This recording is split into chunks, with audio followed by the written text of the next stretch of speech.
Madame, Monsieur, bonsoir et bienvenue dans le 20h de TFM. Dans l'actualité de ce mardi, détection du deuxième variant britannique au Sénégal. Comment éviter une reprise épidémique? L'apparition de ce variant coïncide avec la levée de l'état de catastrophe sanitaire. Faut-il craindre une nouvelle poussée épidémique? Nous ferons le point dans un instant. L'actualité, c'est aussi la disparition de 3 pêcheurs à Thiaroye-sur-Mer depuis vendredi. La mer a recraché le corps sans vie d'un des pêcheurs. Il s'agit d'un homme de 59 ans. Les 2 autres sont toujours introuvables. Dans ce journal, vous entendrez toute la peine des familles. Puis le reportage du 20h nous mène à Kédougou. Nous nous intéresserons aux causes de l'accouchement par césarienne. L'intervention est fréquente dans cette zone du pays. Parmi les facteurs de risque, les mariages précoces et les mutilations génitales. Là-bas, 9 femmes sur 10 ont subi une mutilation génitale. Reportage édifiant à suivre. Un vent vigoureux va souffler sur la côte sénégalaise à partir de ce mercredi. La situation va perdurer jusqu'en fin de semaine selon les prédictions des ingénieurs de l'ANACIM. En ce 23 mars, journée de la météorologique mondiale, focus justement sur le métier de celles et ceux qui scrutent le ciel pour notre bien, notre sécurité, les ingénieurs météo.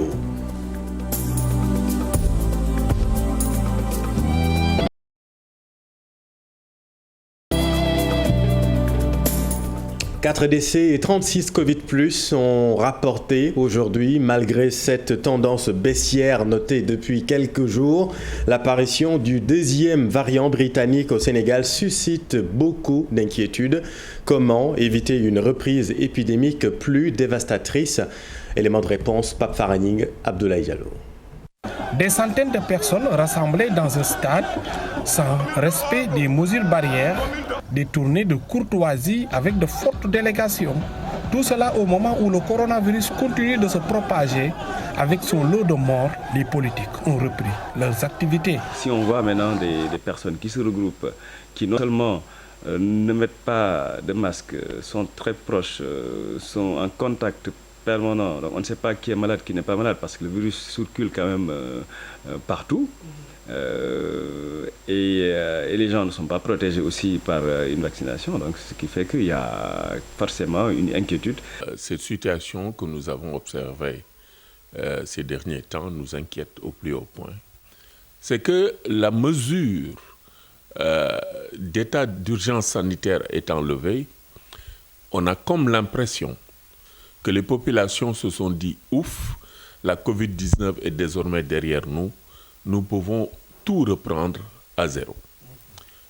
Le constat, malheureusement, c'est que tout ce qui avait été au préalable interdit ou source de rassemblement, aujourd'hui a repris de plus belle. Les politiciens ont repris leur meeting. Avec une telle situation, ce gériatre craint pour les personnes âgées. Taux de décès est beaucoup plus élevé chez les personnes âgées parce que ce sont ces personnes-là qui non seulement sont plus fragiles au niveau immunitaire, au niveau des défenses immunitaires, mais également ce sont des personnes qui ont le plus souvent 2 ou 3 maladies chroniques qui sont là et qui peuvent se déstabiliser facilement, qui peuvent malheureusement les emporter si ces personnes âgées sont admises en réanimation. Les conséquences peuvent être plus graves avec les nouveaux variants détectés au Sénégal. Nous avons noté la présence de variants, aussi bien sud-africains que britanniques, et nous savons par essence que ces 2 variants sont hautement contagieux et ont une mortalité assez élevée. Il est évident que si on y prend garde, dans les 10 à 15 jours maximum qui arrivent, nous allons avoir des pics épidémiques qui vont nous révéler que nous serons de plein pied dans une 3e vague ou alors nous aurons maîtrisé la situation définitivement avec la vaccination, ce qui n'est pas évident. Avec des variants qui sont beaucoup plus sévères, beaucoup plus graves.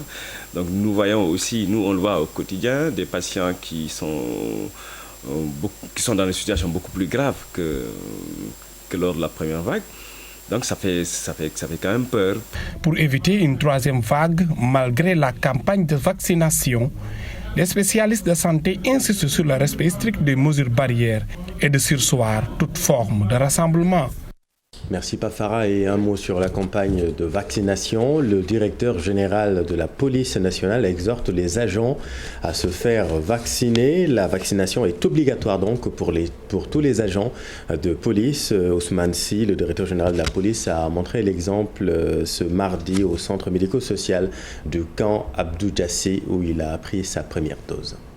J'ai tenu absolument à moi-même montrer l'exemple, afin que mes amis de la police nationale sachent que c'est même une obligation pour les hommes détenus que nous sommes, effectivement, de nous faire vacciner. Il s'agit pour nous non seulement de préserver nos vies, mais de préserver surtout les vies de ces citoyens sénégalais dont nous avons en charge la sécurité. Il faut que la police nationale, dans toutes ses composantes, puisse comprendre que nous sommes en première ligne dans le cadre de la lutte contre la Covid-19. Et à ce niveau, nous devons être les premiers à faire respecter les mesures barrières de cette cause. Et dans lesquelles mesures barrières, nous pensons que la vaccination joue un rôle très actif. J'exhorte encore une fois mes camarades de la police dans toutes les composantes, donc à se précipiter et à foncer vers des structures de santé pour qu'au moins cette maladie ne soit qu'un lointain souvenir pour le Sénégal. Et vous le savez, la vie culturelle reprend son cours à Dakar après des mois de restrictions. Il est de nouveau autorisé de faire de la musique, des chants et des danses dans les débits de boissons. Le ministre de la Culture et de la Communication a rencontré les acteurs du monde des arts et de la culture. Aujourd'hui, le maître mot reste quand même le respect. Madouba. L'attente a été longue des acteurs culturels, tous contraints de marquer une pause à cause du coronavirus. La mesure de levée des restrictions est avancée. Ces hommes de culture parlent. Vu ses conséquences économiques, ne se prennent pas par gaieté de cœur. Mais parfois, il faut un arbitrage, il faut prendre des décisions. Il faudrait que l'activité économique continue de produire. Il faudrait que vous, les talentueux artistes que nous avons ici, continuez de vivre de leurs arts. Et nous disons merci au président Macky Sall et à son gouvernement. Donc, pour rappeler que la maladie est toujours là, mais les acteurs aussi sont là et ils doivent reprendre leurs activités pour continuer à vivre. Et je pense que c'est une responsabilité individuelle et collective avant d'être une responsabilité de l'État. Le secteur des arts et de la culture a été très touché. La reprise des activités se fait au moment où la maladie est encore au Sénégal. C'est une très bonne nouvelle. Mais ce qu'il faudrait qu'on comprenne aussi, parallèlement, il y a cette maladie qui est là, hein, mais il faut l'entendre aussi.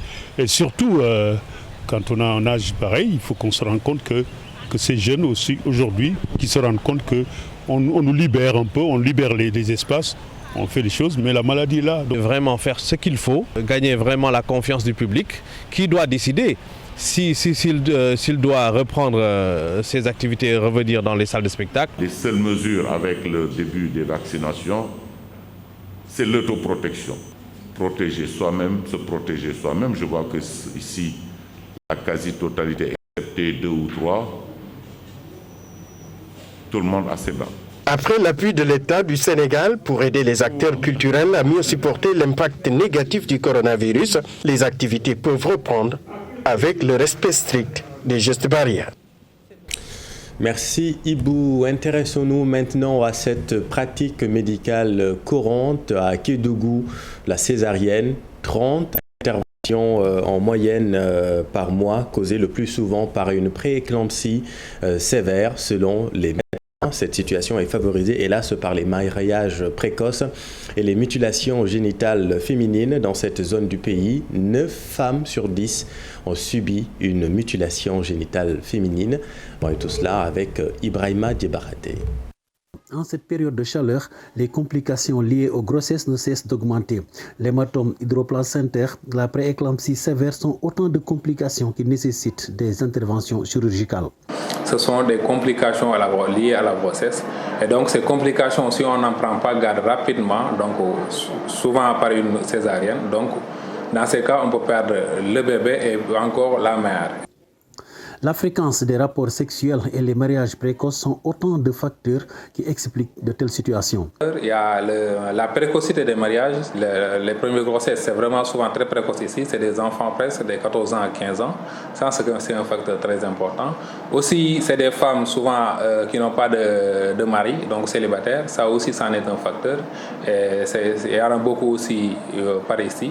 Donc ça, ce sont des facteurs qui expliquent le pourquoi de la fréquence de ces pathologies. Les femmes non mariées, je l'ai cité, dans les facteurs surtout de prééclampsie sévère, parce que les femmes mariées, c'est souvent dans la zone, ce qu'on a constaté, c'est un rapport sexuel et la femme tombe enceinte, ou bien deux, et la femme tombe enceinte. Donc il n'y a pas assez d'exposition au sperme du père de l'enfant. Donc la femme n'a pas fait assez de rapports sexuels. En moyenne, 30 césariennes sont effectuées par mois au service de gynécologie du centre de santé de Kédougou.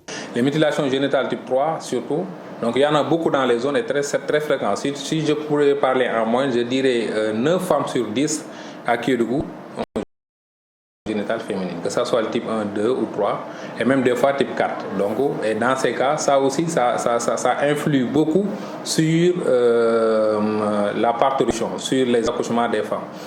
Merci Ibrahima et retour à Dakar et revenons sur cette disparition de 3 pêcheurs à Carré-sur-Mer. Leur pirogue a disparu des radars depuis vendredi. Le corps sans vie du propriétaire de l'embarcation a été recraché par la mer. Les 2 autres sont toujours introuvables. Les familles, comme vous pouvez l'imaginer, ont de moins en moins d'espoir de les retrouver vivants à Carré-sur-Mer, Nongoka et Modou Diop. Une ambiance de deuil à Thiaroye-sur-Mer. 3 pêcheurs partis en mer vendredi dernier n'ont plus donné signe de vie. Les recherches effectuées ont permis de trouver un seul corps sans vie. Il était parti pour chercher de la pitance, pour nourrir sa famille. Il est parti le vendredi après-midi. Normalement, il devrait passer la nuit ici. Les marins pêcheurs de Thiaroye sont commencé à s'inquiéter. Et ils sont allés à leur recherche en vain. Les 2 autres membres de l'équipage disparus sont toujours recherchés, mais les familles des victimes déplorent l'indifférence de l'État. Moi, j'ai appelé personnellement un numéro de la Marine nationale, c'était un dimanche, en vain. La Marine nationale n'est pas là pour ces pêcheurs artisanaux. C'est le cadet de leurs soucis. Qu'est-ce qu'on peut attendre de l'État? Si nous devons payer, même dans des cas extrêmes, 25 000 francs pour une autopsie, est-ce qu'on peut attendre grand-chose de cet État? La cause de la récurrence des accidents en haute mer est soulevée. La présence des navires étrangers dans les eaux sénégalaises est désignée comme principal facteur. L'État du Sénégal est responsable de la mort de tous ces pêcheurs en haute mer. Pourquoi? Si l'État n'avait pas signé ces accords de pêche qui pillent les ressources halieutiques de ce pays, les pêcheurs artisanaux n'allaient pas en haute mer pour aller pêcher dans l'espoir de trouver le peu de poissons pour nourrir leur famille. La responsabilité des pêcheurs est aussi établie. Beaucoup d'entre eux ne respectent point les mesures de sécurité en mer. À 5%, ce sont les pêcheurs eux-mêmes qui ne portent pas les gilets. Le gilet n'est pas une garantie que tu ne vas pas mourir. Au moins, si tu meurs, tes parents pourront disposer de ton corps, t'enterrer dignement et avoir un cœur raffermi. Du côté des acteurs, ce comportement est justifié. Il explique la non-disponibilité des équipements de sauvetage.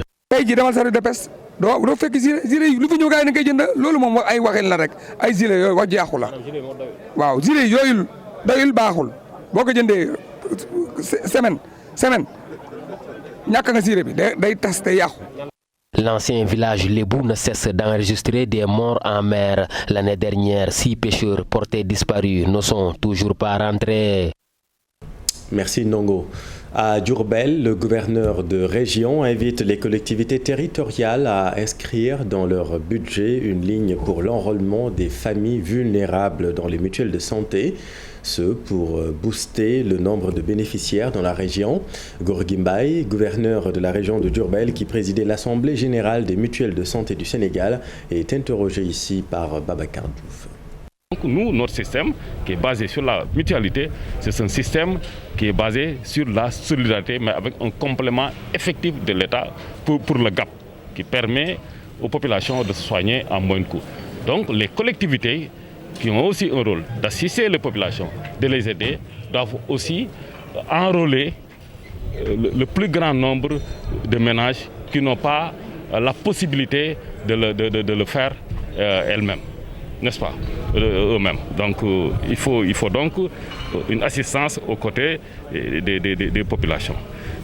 J'ose espérer que cet appel sera entendu pour qu'en fait les communes l'inscrivent dans leur budget chaque année et que cette inscription, n'est-ce pas, budgétaire, augmente d'année en année pour élargir le système aux élèves, aux chefs de ménage, aux revenus difficiles, aux ménages vulnérables, n'est-ce pas.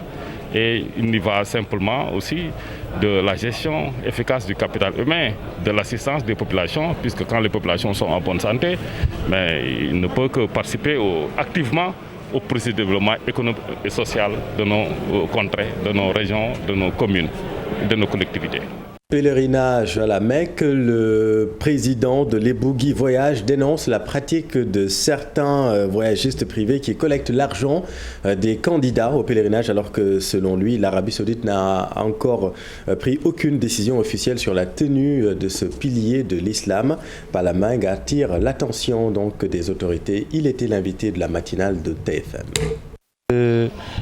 Pour le pèlerinage pour cette année, on attend que l'Arabie Saoudite se prononce.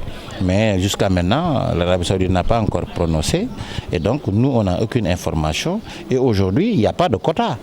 Comment aujourd'hui qu'on peut voir des gens qui sont en train de vendre pour le pèlerinage de cette année? Et nous sommes tous des voyagistes privés. Donc, en tout cas, ce que je sais jusqu'à aujourd'hui, nous tous, on n'a pas encore de quota. Et si on n'a pas de quota, normalement, on ne doit pas vendre. Et autre chose, si aujourd'hui le quota est réduit, par exemple, si l'Arabie Saoudite donne à l'État du Sénégal 2000 et l'État du Sénégal a l'habitude de convoyer 2000 pèlerins, cela veut dire que nous, en tant que privés, on ne doit pas organiser. Et donc, si on encaisse l'argent des Sénégalais, et il n'y a pas de pèlerinage, donc je crois que c'est pour cela qu'on alerte. L'État du Sénégal, la délégation générale dirigée par le professeur Abdelaziz Kébé, chaque mois de février, il y a des réunions d'évaluation en Arabie Saoudite et il invite les privés pour aller dans cette réunion. Aujourd'hui, on est au mois de mars. Rien ne dessine. Donc moi, je crois que, en tout cas, on n'a pas encore de quota. Alors maintenant à Kaolack et bientôt une solution pour l'eau saumâtre qui coule des robinets depuis toujours. Selon des responsables de la Sen'Eau, 2 grandes stations de traitement vont être installées incessamment à Kaolack pour enlever la salinité de l'eau courante que consomme la population là-bas à Kaolack. Ibrahim Diamé et Falikaï. Jusque-là, l'eau courante qui coule des robinets de la commune de Kaolack est saumâtre. La teneur en sel élevée reste toujours sensible, mais une solution peut être espérée d'ici 2022 avec le projet d'installation d'unités de dessalement. 2 grands projets sont en vue. C'est une station au niveau de traitement des eaux qui va être installée au niveau de Tiofak et un autre au niveau de Bongré. Voilà en tout cas en substance ce que je peux dire sur les éventuels investissements qui sont en vue pour permettre en tout cas de valoriser en tout cas le produit que la Sen'Eau met à la disposition des populations kaolackoises. Le directeur donne l'exemple de la région de Fatick où selon lui le problème est résolu. Je confirme, vous pouvez vous promener vers une autre région qui est à côté de vous, Fatick, où nous avons une station qui fait 3600 m3, dont on traite 3600 m3. Aujourd'hui, Fatick ne se plaint pas de problème de qualité d'eau. Une eau quand même douce, agréable.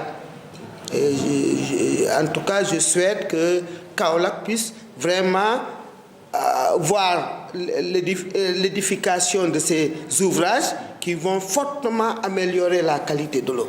En termes de réalisation d'ouvrages dans la région pour sécuriser la population en matière de couverture en eau, 2 forages ont été récemment érigés au quartier Tiofak et à Kawon. Merci Ibrahima. Et puis ce point météo, l'ANACIM annonce un vent fort sur la côte sénégalaise à partir de 17h demain, mercredi. Un vent vigoureux pouvant dépasser 40 km/h va souffler sur la petite côte ouest et dans le sud de la Casamance. Le vent qui continuera à souffler jusqu'à samedi 12h va intéresser toute la côte sénégalaise. Et ce 23 mars marque la journée de la météorologie que focus sur le métier d'ingénieur météo. Grâce aux ingénieurs, vous savez qu'un vent fort va souffler sur la côte sénégalaise demain. Vous l'aurez compris, l'ingénieur météo relève les caractéristiques de l'atmosphère. Il mesure, observe en surface et en altitude. Ingénieur météo, les maîtres du temps, c'est un sujet de Maïmouna Ndiaye et Tierno Laurent Bédi. Des postes téléviseurs, un personnel réduit, mais rompu à la tâche pour faire des bulletins. Ce travail coordonné est mené par ces ingénieurs météo. Nous sommes à la grande salle de l'ANACIM. Pour faire les bulletins, d'abord on analyse la dynamique de l'atmosphère. Donc cette dynamique-là est contrôlée par les champs de vent au sol et en atmosphère. Donc on regarde la plupart des cas la mousson et la dynamique dans les couches moyennes et les couches supérieures, telles que pour voir les zones d'est, parce que sont déterminants pour faire une bonne prévision. Bon, aussi pour la mer, ce qu'on regarde, c'est aussi le vent. Et on a des modèles qui nous permettent de suivre l'évolution du temps. Cet exercice est le fruit d'une formation de 5 ans. Pour avoir cette formation, il faudrait d'abord un scientifique de spécialistes. Donc également, il y a beaucoup d'écoles qui forment ces ingénieurs météo. Donc il y a l'EMAC qui forment au Sénégal, à l'ANACIM. La majeure partie des gens de l'ANACIM sont formés à l'EMAC. Il y a d'autres qui sont formés au Maroc, en Algérie aussi. Des images satellites, des prévisions de situation et même des alertes SMS, une grande évolution durant ces dernières années. Il y a une amélioration progressive des services, mais en plus de ça, on a aussi peut-être les outils qui sont là et le personnel, mais c'est surtout peut-être le fait que ces dernières années, on a fait des prévisions qui, par exemple, quand même les gens avaient bravé, mais après se sont rendus compte que la météo avait dit ceci. Donc au fil du temps, avec aussi les sensibilisations qu'on a fait, parce que dans le cadre de certains projets qu'a bénéficié l'ANACIM, on a organisé des ateliers de sensibilisation et aussi la mise en place d'un système d'alerte précoce qui nous a permis à temps d'alerter toujours la population, en plus des sensibilisations qu'on faisait. À l'ANACIM, ils sont une dizaine de prévisionnistes. Cette année, ces ingénieurs célèbrent leur journée dans la sobriété à cause de la pandémie de la Covid-19. Merci Maïmouna.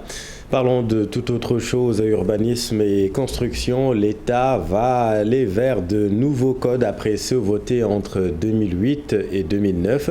Le ministre des Finances et du Budget et son collègue en charge de l'urbanisme du logement ont procédé ce matin à Diamniadio au lancement des travaux de révision de ces nouveaux codes.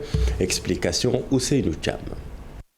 Pour corriger les manquements du passé, combler les insuffisances et instaurer des techniques novatrices, le gouvernement a lancé ce matin à Diamniadio les travaux de révision des codes de l'urbanisme et de la construction. Des réponses adéquates devront être apportées aux défis portants sur la réduction des délais de procédure, l'élargissement des voies de communication, les normes de vitrage, les aménagements paysagers, les installations de gaz et d'électricité, l'urbanisme commercial, les pôles urbains, les taxes et redevances sur les pièces administratives, etc.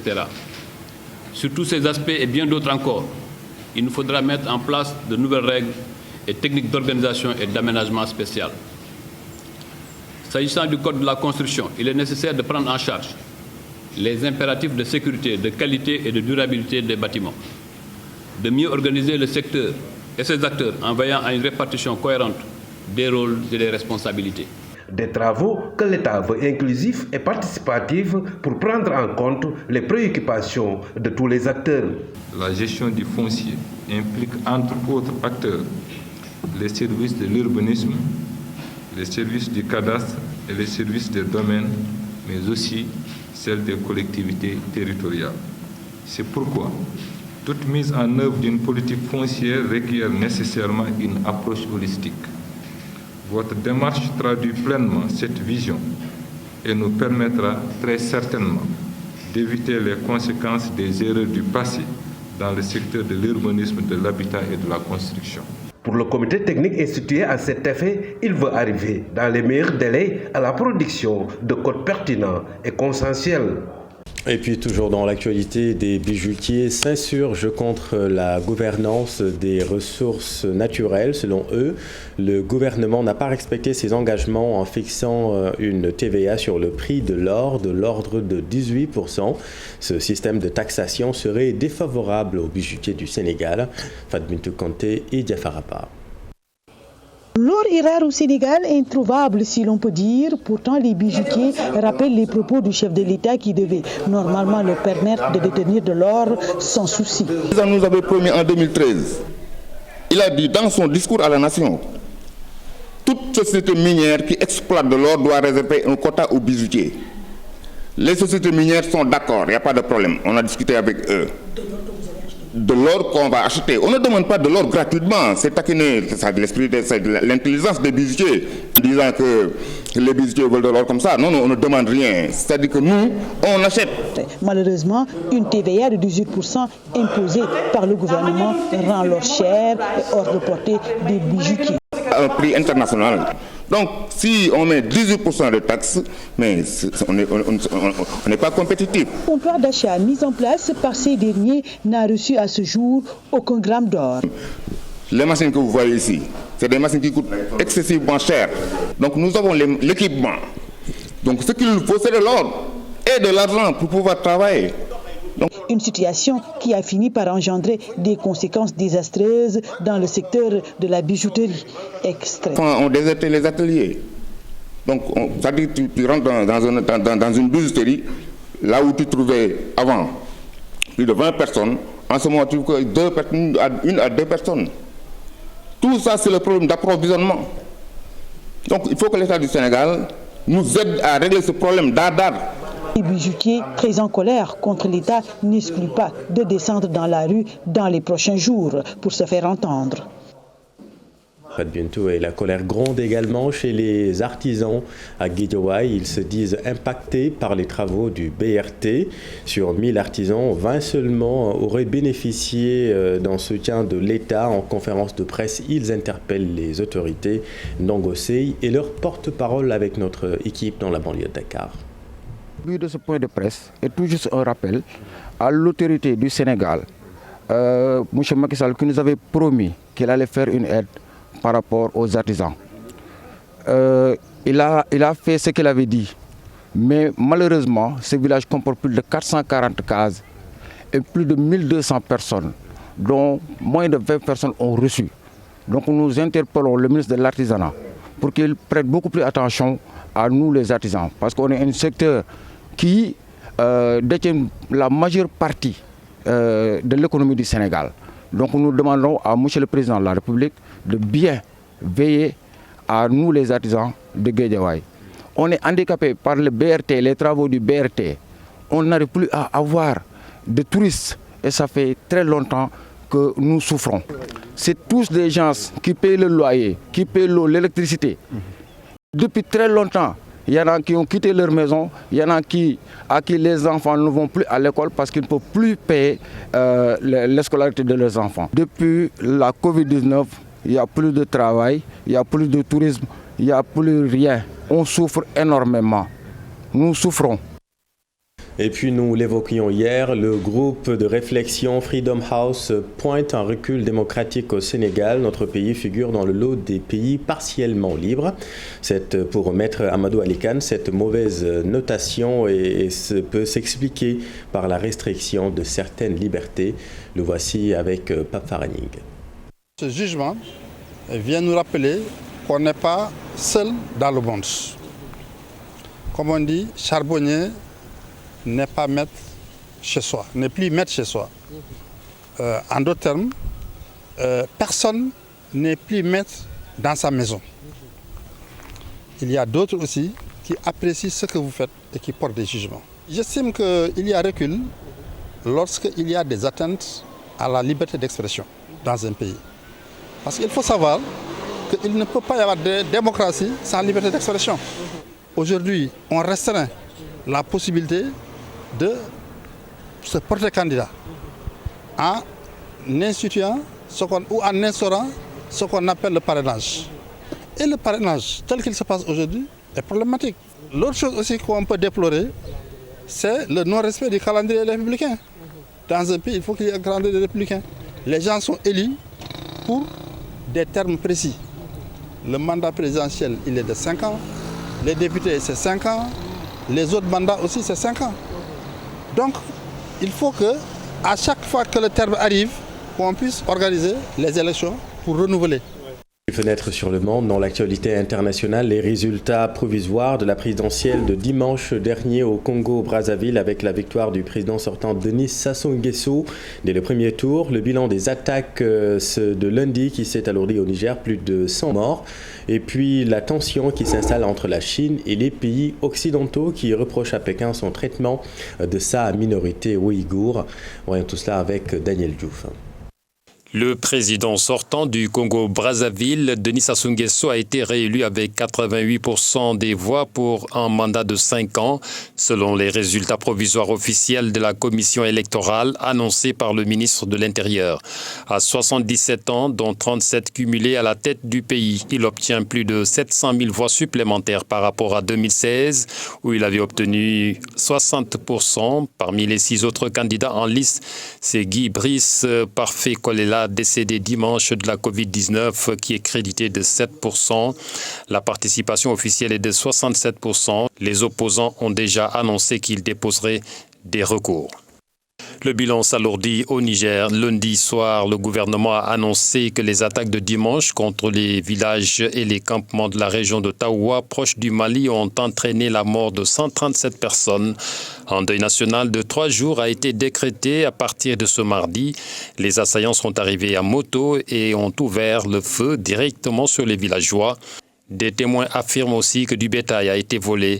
Il s'agit de la 4e attaque dans le pays qui cible les civils depuis le début de l'année. Lundi, 66 Français des affaires.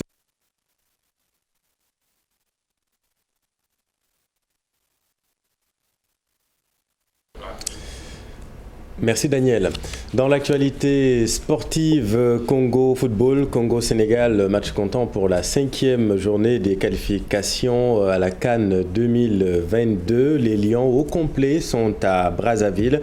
Ils ont entamé la première préparation. Ibrahima Kane. L'équipe nationale de football du Sénégal est au Congo après un long périple Paris-Dakar, Brazzaville. Au complet, le groupe d'Aliou Cissé a effectué sa première séance d'entraînement cet après-midi au complexe sportif La Concorde de Kintélé. Un travail aérobique pour tonifier les muscles après un long voyage était au menu. La préparation proprement dite commence ce mercredi avec 2 séances.